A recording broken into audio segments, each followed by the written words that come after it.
За та бүхэнд өглөөний мэнд хүргэе. За 7 өдрийн өмнө Мишельтэйгээ уцаар ярьж байгаад ямар сэдвэр хийх вэ гэдэг.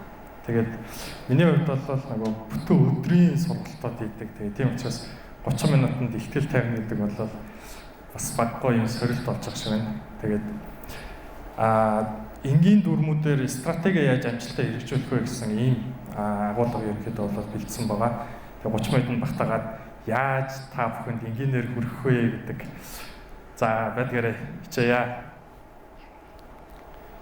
За тэгэхээр би хамгийн анх энэ энгийн дүрмийн талаар CU компани захирлын нэг орж ирсэн нэвтрүүлгээ сонсч байсан. Тэгэхээр та бүхэн мэдэх бах.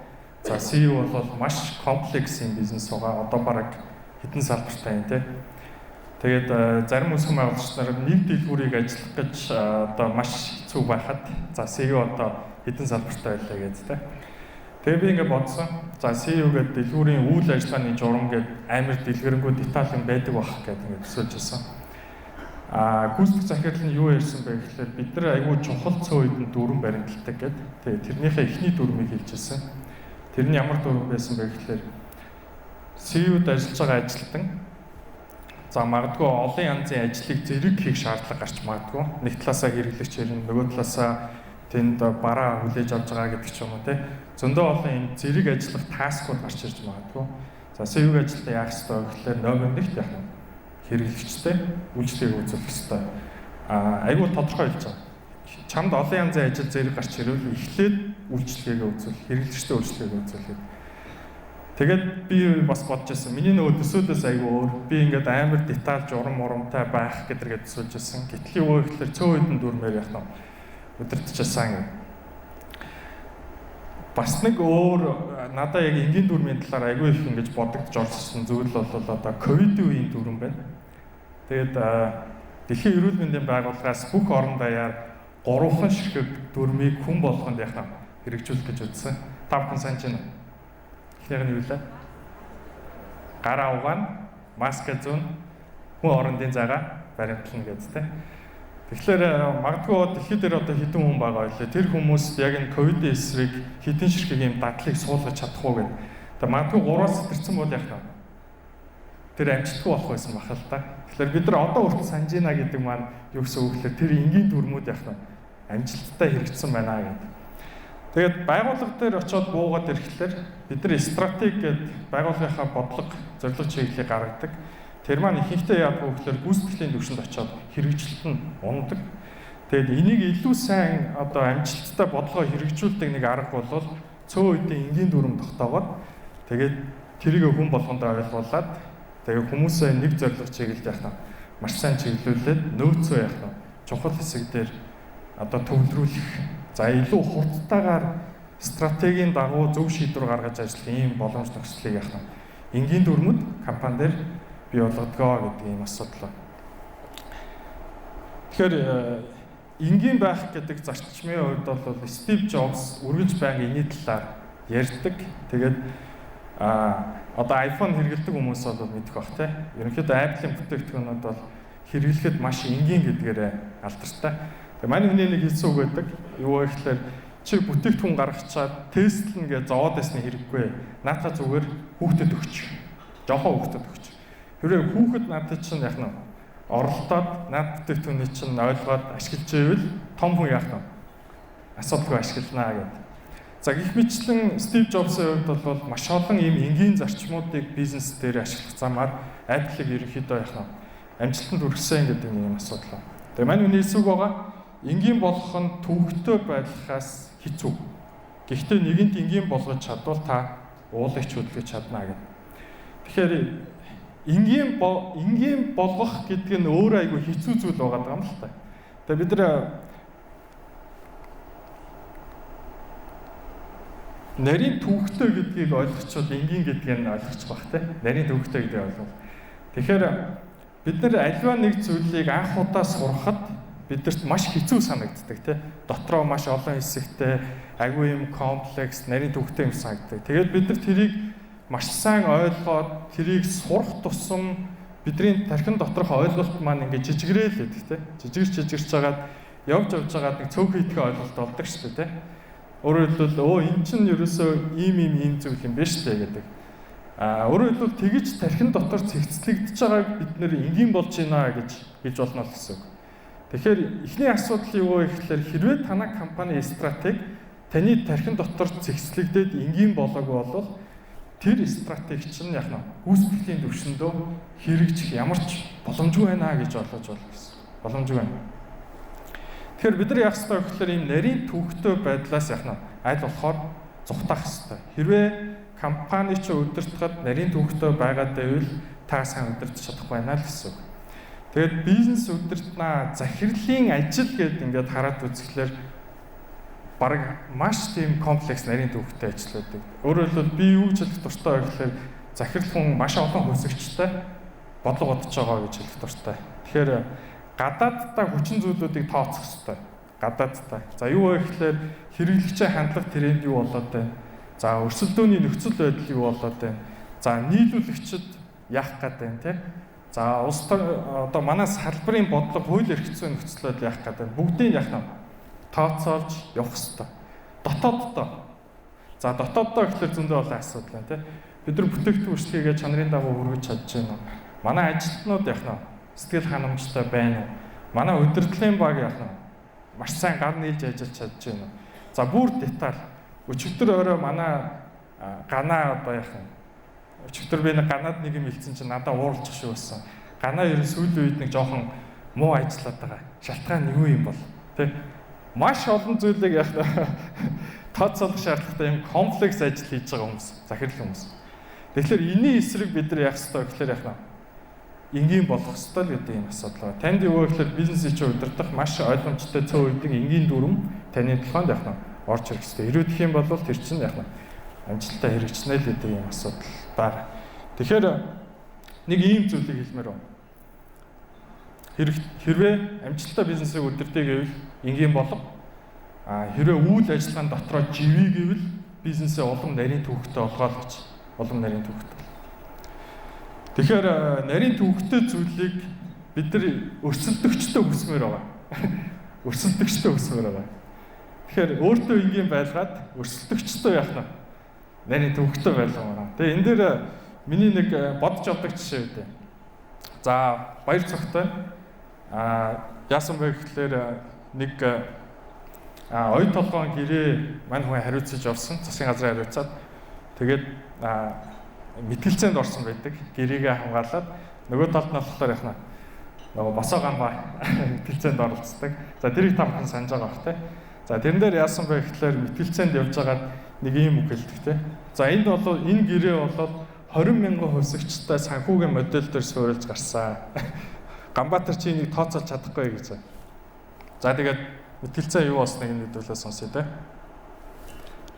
Аудиог нөгөөрөө.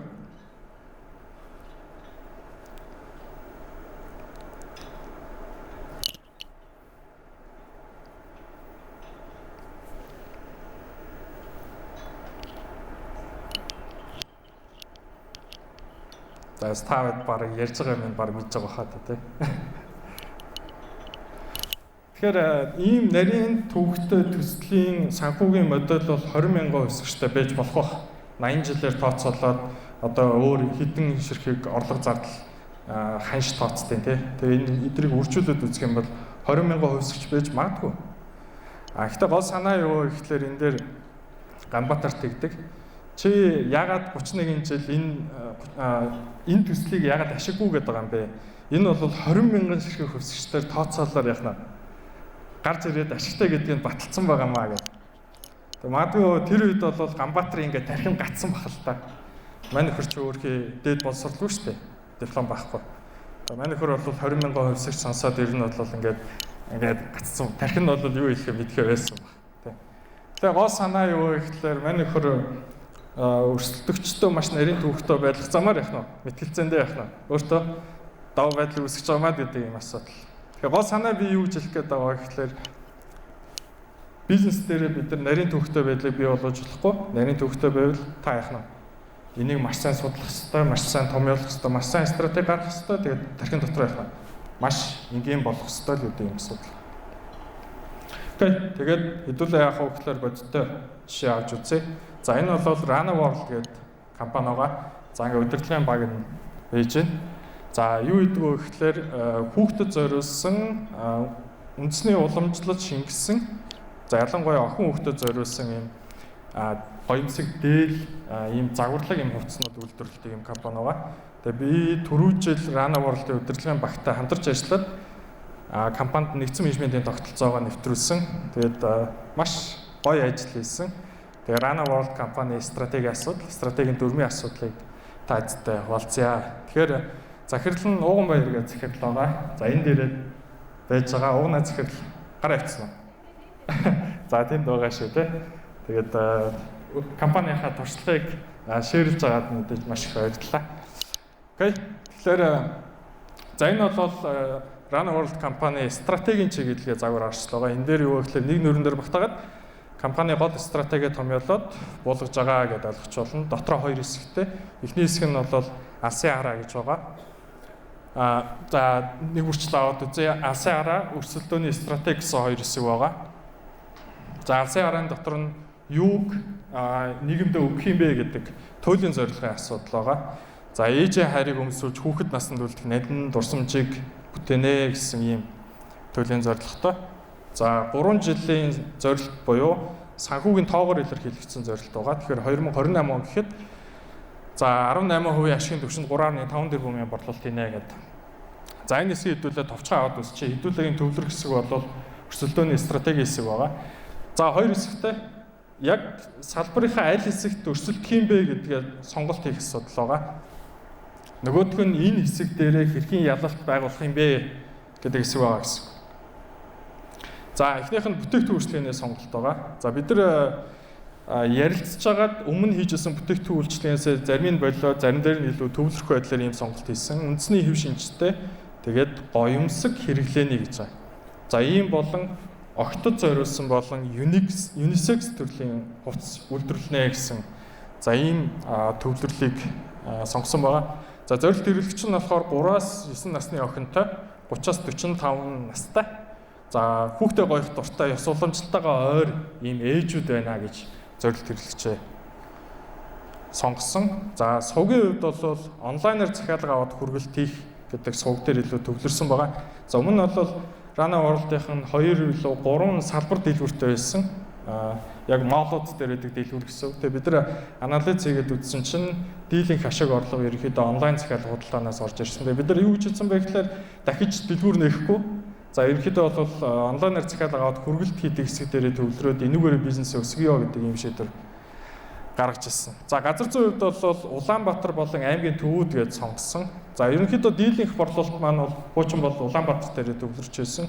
Гэхдээ ёс уламжлалтайгаа ойр хүмүүс хаагур байна вэ гэж зорилт хэрэглэгчээ бодохоор хөдөө орон нутгаар бас байсан. Тэгээ хоёрт юу вэ гэхээр онлайнаар сурчлагаа хийгээд хүргэлт хийх гэдэг бол хөдөө орон нутг руу яах нь бүрэн тэлэлт хийх ийм боломжтой байсан гэдэг. Тэгэхээр бидний хувьд бол сувгаараа илүү нарийсаад газар зүгээр илүү яах нь тэлнэ гэсэн ийм сонголт хийсэн байна. За ингээд энэ хэсгийг харахаар ерөнхийдөө ингээд стратегийн байршил буюу яг энэ бизнес яг зах зээлийн хаана өрсөлдөх гээд байгаа юм бэ гэдгийг яах нь тодорхой болчихж байгаа. За одоо энэ байршил дээрээ хэрхэн яаж ялах юм бэ гэдэг хэсэг байгаа. Хэрэглэгчид хүрэх үн цэн буюу ягаад хэрэглэгчид Rana-гийн бүтээгдэхүүнийг худалдаж авах юм бэ гэсэн үндсэн шалтгаан байна. За Rana брэнд мэдрэмж гэж бид нар өөрсдөө томьёосон. Энэ юу вэ гэхээр гоёмсог хэрэглээний гэсэн энэ санаагаа харуулж байгаа. Тэгэхээр нэг талдаа айгүй тийм гоё юм шиг мөртлөө нөгөө талдаа өдөр тутам өмсөх боломжтой гэдэг ийм ерөнхий загвараа ерөөдөө хэлж байгаа. Тэгэхээр тийм мэдрэмж төрүүлнэ гэсэн юм санаа юм.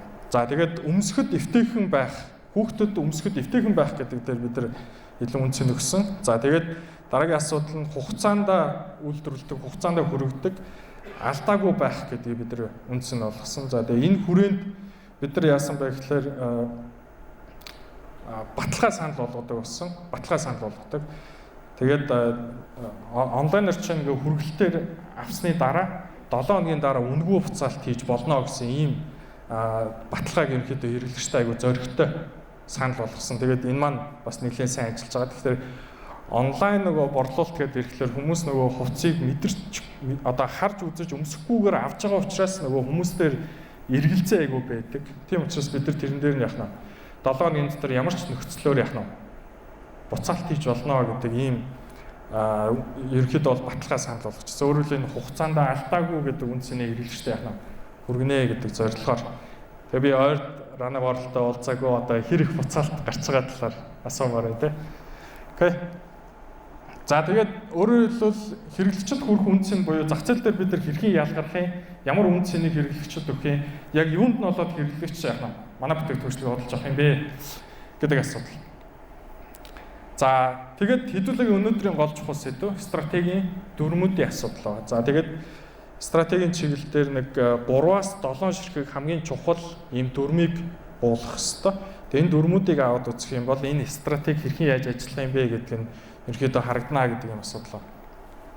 За эхний дүрм улирлын өсөлтийн үедээ сайн ажиллахын тулд уналттай үеийн сул зогсолтод анхаарахгүй гэсэн дүрм байна.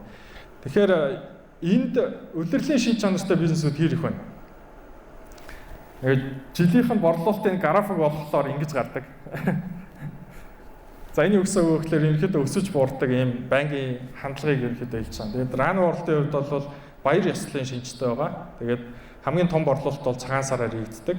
За дараах нь болохоор одонтой ээжүүд энэ төрийгээд ингээд наадам ингээд баярын үеэр яах нь өндөр эрэлт бий болдог.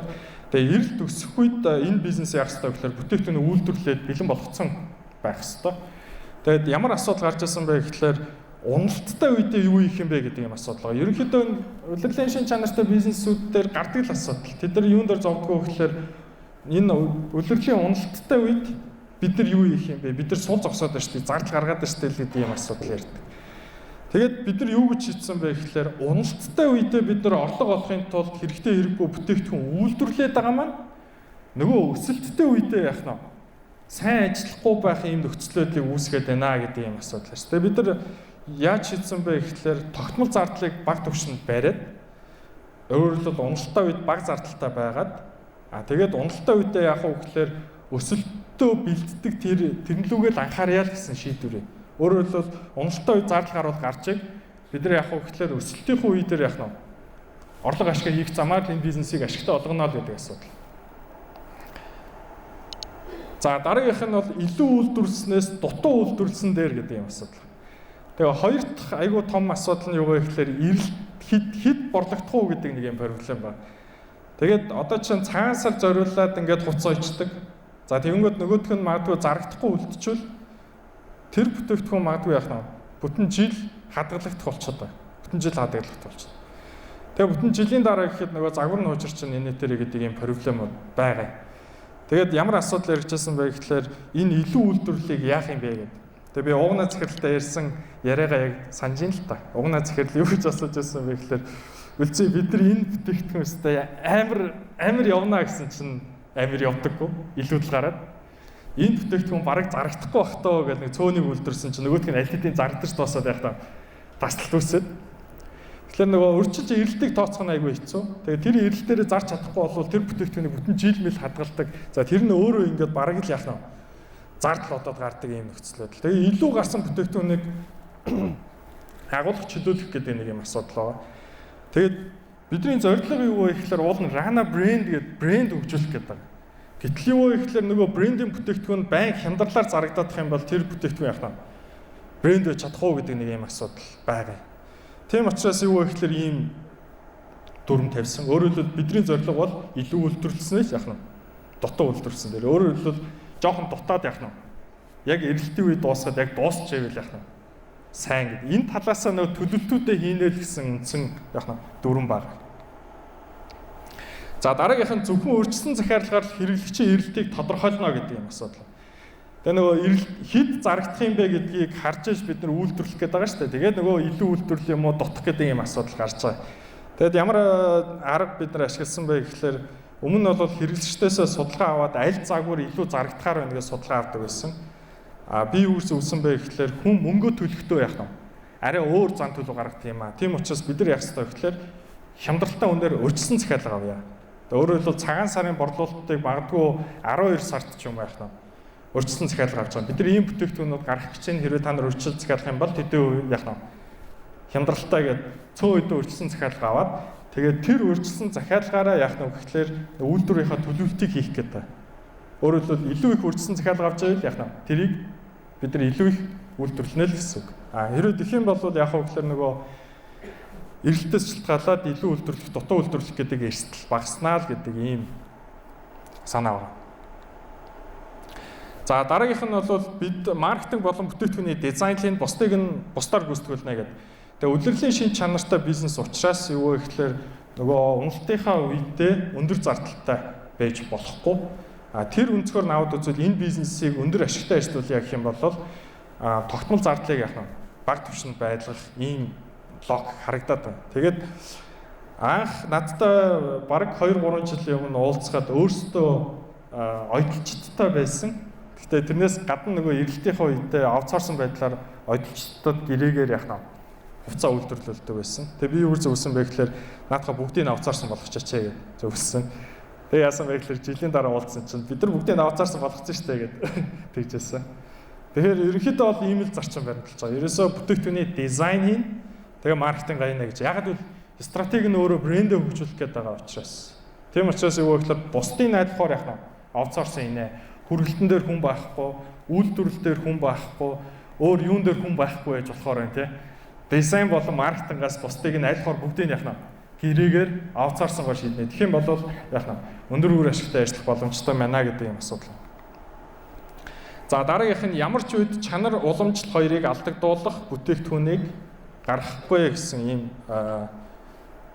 дүрм байгаа. Тэгэхээр нөгөө брендийн онцлог маань өөрөө юу вэ гэхээр уламжлал шингэсэн. За тэгээд яг нэг хүүхдэд зориулсан нөгөө туйлын зорилгын хувьд бол ээжийн хайрыг яг нэг хүүхдэд нь өмсүүлэх гэдэг байгаа шүү дээ. Тийм учраас юу вэ гэхээр ийм дүрм тавьсан байгаа. Окей. Тэгэхээр хаана өрсөлдөхгүй буюу байршлын асуудал. Энэ байршил дээр хэрхэн яаж ялт байгуулах юм бэ буюу бүтээгдэхүүн үйлчлэгээний үнц нь юу ах юм? За тэгээд энэ стратеги хэрэгжихийн тулд ямар дүрмүүдийг яах нь баримтлах юм бэ гэж цөөн хэдэн дүрмэл гэсэн. За тэгээд энэ дүрмүүд яг хэвээр гэхээр хамгийн ихний ээлжинд удирдлагын баг дээр нэг ойлголт бий болох хэвээр. За удирдлагын баг гэдэг маань захирал болон менежерүүд. За энэний дараа юу вэ гэхээр гүйцэтгэлийн түвшинд яах нь өдөр тутмын үйл ажиллагаан дээр энэ дүрмийн дагуу яах нь шийдвэр гараад явах хэвээр гэдэг юм асуудал. Тэгэхээр нэг айгүй тодорхой логик байдаг. Тэр нь юу вэ гэхээр стратеги өөрөө зайлшгүй золиос шаарддаг. За би золиос гэж жоохон хатуу хэлчихлээ. Англи дээр бол trade off гэсэн ойлголт байгаа л да. Өөрөөр хэлбэл би нэг юмыг авъя гэвэл нөгөө юмнаас яах нь татгалзах шаардлагатай болдог. Нэг юмыг илүү сайн хийгээвэл нөгөө юмыг яах нь хийхгүй байх юм шаардлагатай болдог. Тэгэхээр юу гэсэн үг гэхээр бид нар энэ байгууллага гэдэг байгаа энэ нөөцийг л яах нь хамгийн ашигтай цэг дээр л яах нь байршуулах гэдэг байгаа шүү дээ. Хамгийн ашигтай дээр байршуулна гэдэг нь ашиггүйгээс яах нь татгалзнаа л гэсэн үг. Энэ юутай зөрчилдөг вэ гэхээр боломж олгоныг ашиглах гэдгээс зөрчилддөг. Тэгээд миний харж байгаагаар ихэнх компаниудаар стратеги ямар алдаа гардаг вэ гэхээр боломж олгоныг л ашиглах гэж үздэг. Зарах боломжтой бүтээгдэхүүнийг болгоныг зарах гэдэг, сайн практик болгоныг хэрэгжүүлэх гэдэг, дандаа ийм shiny things гэж ярьдаг шүү дээ. Гоё юм хараад тэр гоё юм байна гэж тэрийг хийх гэж үздэг. Энэ юу вэ гэхээр нөгөө талдаа тэр байгууллагын нөөцийг яах нь буруу зүйл зарцуулж яадаг. Тэр хэрээрээ санхүүгийн тайлан дээр ашиг яах нь унжид юм аа л гэдэг ийм асуудал. Тэгэд би компаниуд дээр очиж зөвлөгөө өгөхлөөр дандаа захирлуудтай нь яг энэ хэсэг дээр байлддаг. Та хэрвээ энийг хийгээвэл эндээс яах нь татгалцахаас өөр аргагүй гэдэг. Тэгэхээр гол санаа юу вэ гэхээр нөгөө стратеги гэдэг байгаа зүйлийг цаасан дээр буулгаад дүрэн болгоод ирэхлээр энэ дээр хид хідэн зүйл гарч ирнэ. Бид нар энийг л сонгоно, энийг сонгохгүй. Ийм зүйлүүдээс энд л ач холбогдлого нь эдгээр дээр нь яах нь ач холбогдол өгөхгүй. Хэрвээ ийм үе тохиолдвол бид нар энийг л хийн гэдэг ч юм уу тийм. Иймэрхүү байдлаар ерөнхийдөө бол яах нь ийм тогтсон дүрэн болгож яах нь буулгана. Тэгээ энэ дүрм юу вэ гэхээр бодит байдал дээр хэрэгжих боломжтой, хүмүүст ойлгогдох боломжтой. За тэгээд яах нь стратеги амжилттай хэрэгжинэ л гэдэг ийм санаа. За тэгээд надад 5 минут үлдсэн байна. Гэлцэлцээ гэдэг байна. За ерөнхийдөө яаж дүрэн боловсруулах юм бэ гэдэг нэг 3 алхам байгаа. Эхнийх нь бол яг ашигын хөдөлгөгч драйвер олох хэрэгтэй гэдэг ийм асуудал. Энэ бизнесийг ашигтай ажиллуулахад юу хамгийн чухал юм бэ гэдэг ийм асуудал. Хоёр дахь нь болохоор ингэж ашигтай ажиллахад бидний яг гол хязгаарлаад байгаа bottleneck гэж ярьдаг, constraint гэж ярьдаг энэ хязгаарлаад байгаа зүйлүүд нь яг юу юм бэ гэж гарах ёстой. Тэгээ гурав дахь нь юу вэ гэхээр эндээсээ яах нь. Тэгвэл бид нар ямар дүүрэн баримталж ажиллах юм бэ гэдэг дүүрэн гарч ирдгээ гэдээ ойлгочих. Тэгэхээр Rana World компанийн хувьд бол ашгийг юу хөдөлгөж байна вэ гэдэг асуудал бол улирлын эрэлтийн үеийн борлуулалтын асуудал байна. Тэр үед дээр яаж ажиллах вэ гэдгийг л яах нь. Ашгийг өндөр байлгахад хамгийн өндөр нөлөөтэй хүчин зүйл байна. Нэг бол өндөр борлуулалт хийгээд өндөр ашиг хийн, нэг бол яах нь илүү үйлдвэрлэл хийгээд яах нь өндөр зардалтай ажиллана. Тэгэд яг юу хязгаарлаад байгаа юм бэ гэдэг. Эрэлт нь өрчсөн эрэлтийг өрчиж тодорхойлоход маш хэцүү. Хоёрт юу вэ гэхээр илүү үйлдвэрлэл гарна, тий? Илүү зардал бий болно. Эсвэл яах нь борлуулах боломжоо алдах буюу тасал үүснэ гэдэг ийм гол хязгаарлагч байна. За тэгээ энэ дээр юу вэ гэхээр түрүү ярьсан зөвхөн өрчсөн захиалгаар эрэлтийг тодорхойлно. Илүү үйлдвэрлсэн, дутуу үйлдвэрлсэн дээр за зөвхөн өсөлтийн үедээ л яах нь төлөрч ажиллана гэдэг энэ гол дүрмүүд яах нь урган гарч байгаамаа гэдээ ойлгож болно л гэсэн. Тэгэхээр ерөнхийдөө л нэг юм санаа. Яг ч гэхээр ашгийг юу хамгийн хөдөлгөж байна? Ашигт юу хамгийн нөлөөтэй байна? Тэрийг бий болгох гэсэн чинь яг юу хязгаарлаад байна? Тэрний эсрэг бид нар ямар дүрэн баримталж ажиллах юм бэ гэдэг юм санаа. За тэгээ би энийг товчхон ярьчих. Энгийн дүрэн бол бизнес дээр хувийн амьдралд ч бас яах нь хэрэгтэй. Тэгээд нөгөө эцэг эхчүүдийн хувьд бол хамгийн том боддог зүйл бол хүүхдтэй яаж яах нь цаг зарцуулах уу, хүүхдтэйгээ яаж зөв цаг өнгөрөөх үү, хүүхдтэй яаж хүмүүжүүлэх вэ гэдэг асуудал байдаг баг. Тэгээ би ч гэсэн энэний адил бас санаа зовдөг хүн. За тэгээд юу вэ гэхээр өдөрт яг үндэ бол 12 цаг ажиллаж байна. Өдөр болгоо тий. Тэгээ гэртээ очиод яаж хүүхдтэй яах нь цаг зарцуулах уу гэдэг бол нэг тийм амархан зүйл биш. Тэгэл нэм итгэл бид нар юу вэ? Бүдэн дээр очиж суудсан ингээд суужаад өгстэй тий. Тэгээ хүүхд хажууд юм хийгээд тий. За тэгээд инэрл битээр нэг хідэн дөрөв тогтоосон. Эхнийх нь юу вэ гэхээр орой болохоо хоол идэхдээ би 3 асуулт асуух хэрэгтэй инэрлээс. Тэгээ 3 асуулт асуугаад явж байхад аяанда яах нь нөгөө ярилцлага өрнөдөг асуудлууд гарч ирдэг. Тэгээд битээр юу вэ гэхээр ингээд айлхаар гүн ярилцах гэж үздгээл гэдэг юм асуудал. Тэгээ миний зорилго бол аягүй тодорхой. Би хоолны ширээн дээр суухдаа би яаж яж байгаад яах нь 3 асуулт олж асууна. Тий. Тэгэл цаашаа юу вэ гэхээр битээр яах нь гой зүйлийг ярилцаал явна гэдэг юм асуудал. Тэгээ чанартай цаг өнгөрөх гэдэг л асуудал байгаа шүү дээ. Тэгээ хүүхдтэй чанартай цаг өнгөрөх. За хоёр дахь нь юу вэ гэхээр орой бүр унтахтаа 20 минут яах вэ? Ном уншнаа л гэдэг асуудал. Тэгээ заримдаа бол үнэхээр 20 минут хүрдэггүй яг үнэ хэлэхэд. Гэхдээ гол санаа юу вэ гэхээр өдөр болгон хийх бол яах нь маш хүчтэй шүү л гэдэг юм асуудал. За тэгээд энэ болохоор манай гэрт байдаг цаг би өөрөө энийг хийсэн. Авж агаад ингээ бодож муудаад ингээд хийсэн. Ерөнхийдөө хүүхдийнхаа нэгт нөгөө хүүхдийнхаа нөгөө утас харж байгаа тэр цагийг дэлгэц харж байгаа цагийг контрол хийх шаардлагатай. Хоёрт юу вэ гэхээр нөгөө хүүхдүүд ингээ хүлээлт нь бас айгүй тодорхой баймаар ав. Би яг хэдэн минут үзэж болох юм. Миний яг цаг ихэлсэн юм уу, дууссан юм уу гэж тэ. Окей. Тэгэхээр гол санаа юу вэ гэхээр энгийн дүрмүүдийг бид нар яах нь хувийн амьдралдаа ч гэсэн ашиглаж болно. Бид нар маш ийм комплекс ийм 90-100 амьдарч байгаа. Бидний тарих яах нь маш завгүй байгаа. Бид нар яах ёстой гэхээр өөр юм гэсэн яах нь. Би ажил дээр очиод ийм хийхгүй, энийг чухал гэж үзэн, энийг чухал гэж үзэхгүй, тэ? Гэртээ очиод яах нь. Би бас ийм зүйлүүд хийх ёстой. Энэ дээр ач холбогдлох ёстой, энэ дээр цагаа зарцуулах ёстой. За тэгээд тэр маань яах нь. Бидний энэ комплекс орчин нөхцөл яах нь бид нар илүү амжилттай байхын нөхцөл болно л гэдэг асуудал. За тэгээд цааш нь та бүхэн суралцсан их юм бол нэг ийм их хөөсрүүдийг санал болгоо. Эхнийх нь бол Simple Rules гэдэг ном байгаа. За ерөнхийдөө энийг би Монголд орчуулах нь бол байхгүй бах.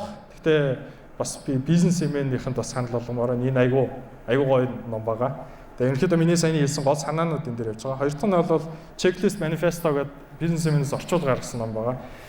Яг нь Simple Rules бол миний саяны яг ярьсан стратегийн дүрмийн тухай асуудал юм. Checklist бол гүйцэтгэлийн төвшний яах нь комплекс нөхцөл байдлыг энгийн дүрэн болгох тухай асуудал гэдээ ойлгож болно л гэсэн. Тэгэхээр хамгийн ойролцоо материал нь бол юм байна. За тэгээд манай гүйцэтгэлийн мэргэжүүд хөтөлбөр гэдэг нэгдсэн менежментийн тогтолцоо гэдэг сургалтын дээр маань заадаг. Яг энэ энгийн байлгах, компани нөхцөлөлийн энгийн байлгах, за энэ стратегийн дүрмийн асуудлыг детальчилж заадаг. Тэгэхээр энийгээ та бүхэн санал болгомоор байна.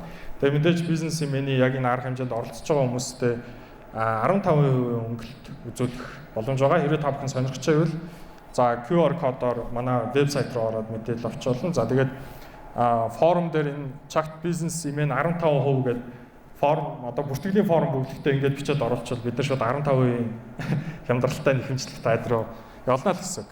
Окей. Тэгээд идэвхтэй сонсон та бүхэнд баярлалаа. Тэгээд ийм үг хэлмээр байна.